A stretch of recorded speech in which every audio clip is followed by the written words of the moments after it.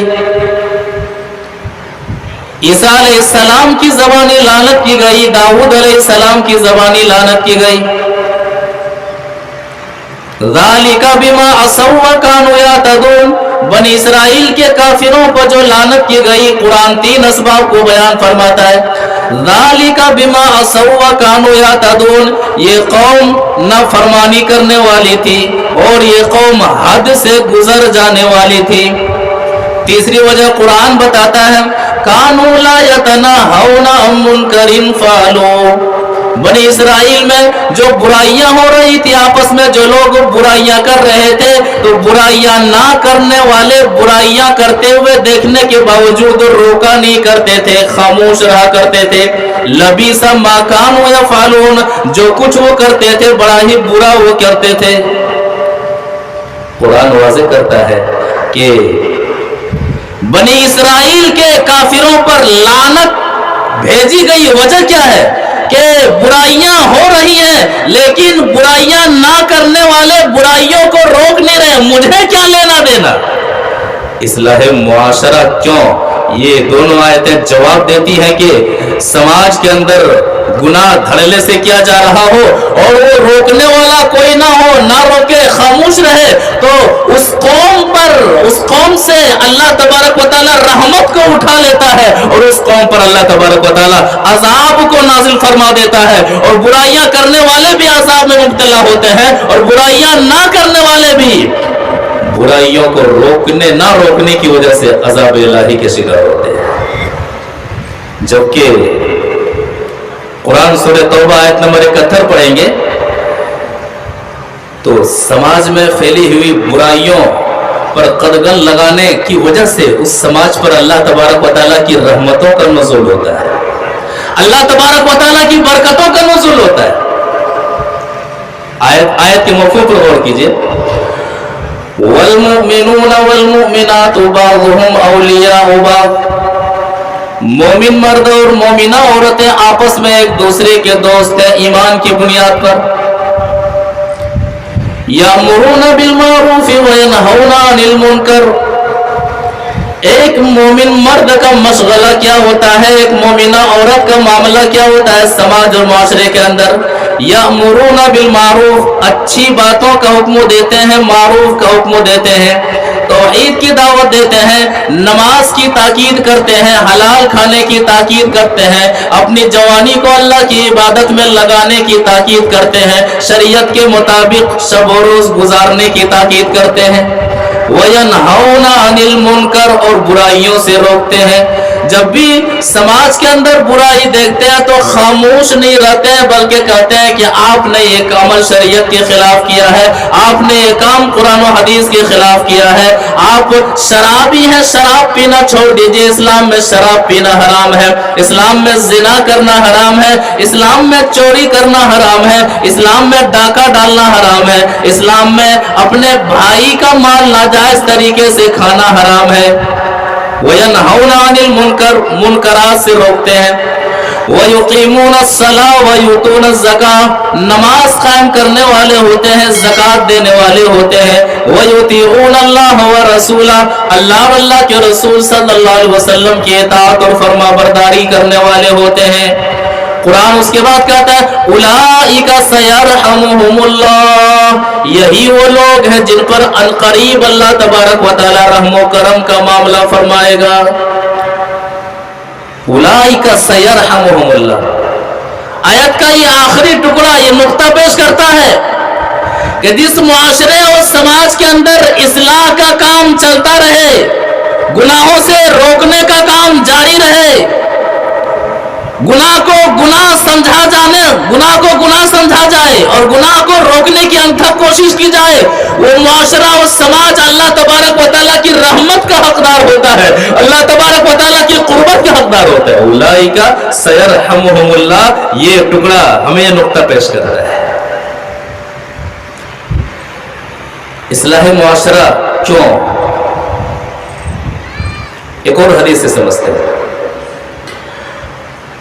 وعن حذیفہ بن الیمان رضی اللہ تعالی عنہ قال قال رسول اللہ صلی اللہ علیہ وسلم والذی نفسی بیدی لتأمرن بالمعروف ولتنہون عن المنکر او لیوشکن اللہ ان یبعث علیکم عقابا منہ ثم تدعونہ فلا یستجیب لکم، رواہ الترمذی فی ابواب الفتن۔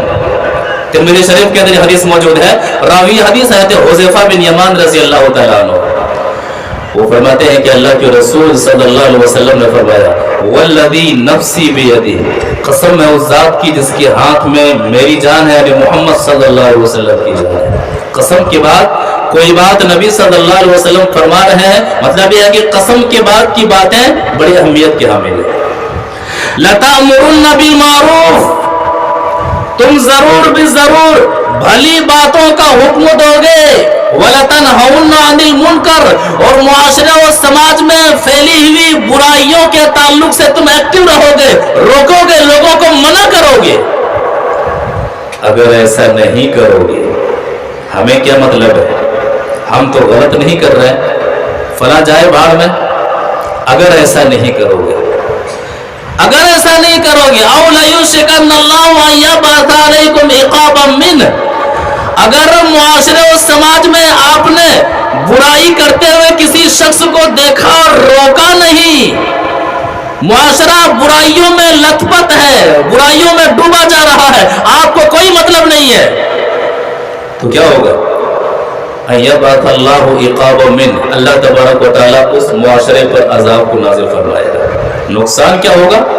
ثم تدعونہ فلا یستجیب لکم، اللہ تبارک و تعالیٰ سے دعائیں مانگو گے، اللہ رب العالمین سے التجائیں کرو گے، لیکن اللہ تبارک و تعالیٰ تمہاری دعاؤں کو سنے گا نہیں، اللہ تبارک و تعالیٰ تمہاری دعاؤں کو قبول نہیں فرمائے گا۔ دعا شریعت کے مطابق کرنے کے باوجود قبول نہ کرنے کی وجہ، سماج میں ہوتی ہوئی برائیوں کو آپ نے دیکھا اور روکا نہیں ہے۔ تو اصلاح معاشرہ کیوں؟ اصلاح معاشرہ اس لیے کہ اگر ہم برائی کو دیکھ کر کے خاموش ہیں تو ہم بچ نہیں سکتے ہیں، بلکہ خاموش رہنے والوں کا نقصان، گناہ نہ کرنے والوں کا نقصان یہ ہے کہ گناہ نہ کرنے والے دعا کریں گے تو اللہ تبارک و تعالیٰ ان کی دعا کو سنے گا نہیں، ان کی دعا کو قبول نہیں فرمائے گا۔ جب گناہ نہ کرنے والے اور گناہ کو دیکھ کر کے چپ رہنے والے کی دعا کو نہیں سنے گا تو گناہ کرنے والے کی دعا کو اللہ تبارک و تعالیٰ کیسے سنے گا؟ تو اسی لیے اصلاح معاشرہ ضروری ہے۔ اصلاح معاشرہ کیوں؟ ایک حدیث ایک اور جواب دیتی ہے، حدیث اس طرح سے وعن طارق ابن شہاب قال سمعت ابا سعید یقول قال رسول اللہ صلی اللہ علیہ وسلم من رأى منکرا فلیغیرہ بیدی فإن لم یستطع فبلسانہ فإن لم یستطع فبقلبہ وذلک اضعف الایمان، رواہ النسائی فی کتاب الایمان۔ نسائی شریف کے اندر کتاب الایمان میں یہ حدیث موجود ہے، راوی حدیث ہے ابو سعید الخدری رضی اللہ تعالیٰ عنہ، وہ فرماتے ہیں کہ میں نے نبی صلی اللہ علیہ وسلم کو فرماتے ہوئے سنا من رأى منکرا فلیغیرہ بیدی، کہ سماج میں کوئی شخص منکر کو دیکھے، خلاف شرع کام ہوتا ہوا دیکھے، خلاف شرع عمل کرتا ہوا دیکھے، کوئی شخص اگر نماز بھی پڑھ رہا ہے لیکن نماز طریقہ رسول کے خلاف پڑھ رہا ہے، روزہ طریقہ رسول کے خلاف رکھ رہا ہے، حج طریقہ رسول کے خلاف کر رہا ہے، حرام کمائی میں کوئی شخص مصروف ہے، معاشرہ اور سماج برائیوں کے دلدل میں پھنستا چلا جا رہا ہے، فلیغیرہ بیدی، آپ معاشرے اور سماج کے ہیڈ ہیں، آپ کے پاس پاور ہے،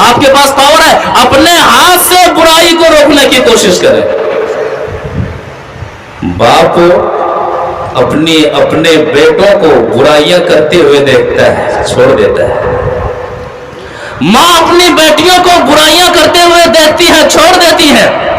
باپ دیکھتا ہے کہ میرا بیٹا دن بھر یا تو گانا سنتے ہوئے دن گزارتا ہے, یا تو فلم دیکھتے ہوئے دن گزارتا ہے, یا تو گلی اور کوچوں میں کتوں کی طرح, جس طرح ایک کتا کتی کے پیچھے بھاگتے رہتا ہے, اسی طرح سے میرا بیٹا بدتمیزی کرتے ہوئے, بے حیائی کرتے ہوئے کبھی اس گلی میں کبھی اس گلی میں دن گزارتا ہے. ایک ہی بیٹا ہے, لاڈلا ہے, ڈانٹیں گے تو ناراض ہو جائے گا. فَلْيُغَيِّرْهُ بِيَدِهِ. سماج کو اسلامی سماج بنانے کا اللہ کے رسول صلی اللہ علیہ وسلم نے یہ طریقہ دیا ہے کہ آپ کو پاس اللہ تعالیٰ نے ہاتھ سے روکنے کی طاقت دی ہے. اللہ تعالیٰ نے آپ کو پاور عطا کیا ہے, تو برائی کو روکنے کے لیے پاور کا استعمال کیجیے. فَإِن لَّمْ يَسْتَطِعْ فَبِلِسَانِهِ. اگر پاور سے برائی کو روک نہیں سکتے ہیں تو زبان سے کہیے آپ غلط ہیں, غلط کر رہے ہیں, شریعت کے خلاف کر رہے ہیں, اللہ کو ناراض کرنے والا عمل آپ کر رہے ہیں, طریقہ رسول کے خلاف آپ یہ عمل کر رہے ہیں, آپ اپنے آخرت کو تباہ کر رہے ہیں, برباد کر رہے ہیں. دعوت دینے کے جو بھی اصول ہو سکتے ہیں اصول کو اپنایا جائے. فَإِن لَّمْ يَسْتَطِعْ فَبِقَلْبِهِ. اور اگر زبان سے روکنے کی طاقت نہ, اور اگر زبان سے روکنے کی طاقت نہ ہو تو اس برائی کو دل سے برا جانے, شریک نہ ہو جائے. اور اصلاحی معاشرہ کیوں یہ حدیث جواب دیتی ہے کہ کیونکہ سماج میں پھیلی ہوئی برائیوں کو روکنے کے لیے پاور کا استعمال کرنا, یا زبان کا استعمال کرنا, یا دل سے برا جاننا, یہ ایمان کا حصہ ہے. اور امام نسائی رحمہ اللہ نے اس حدیث کو کتاب الایمان کے اندر داخل کر کے یہ نقطہ پیش کیا ہے کہ معاشرے اور سماج میں پھیلی ہوئی برائیوں کے تعلق سے بولتے رہنا, روکتے رہنا, یہ ایمان کا حصہ ہے. اور جس کے دل میں جس قدر ایمان ہوگا اسی طرح سے اس سماج میں پھیلی ہوئی برائیوں کو دیکھ کر کے تکلیف محسوس کرے گا, گھٹن محسوس کرے گا, پریشان اور بے چین اور اس فکر میں وہ رہے گا کہ میں اس برائی کو کیسے روکوں اور کس انداز سے روکوں. تو پتا چلا کہ اصلاح معاشرہ کیوں, اس لیے کہ اصلاح معاشرہ کی کوشش کرنا یہ ایمان کا حصہ ہے, اور جس قدر ایمان مضبوط ہوگا اسی قدر سماج میں پھیلی ہوئی برائیوں کو دیکھ کر کے ایک مومن کا دل بے چین اور بے قرار رہے گا. تو اصلاح معاشرہ کیوں؟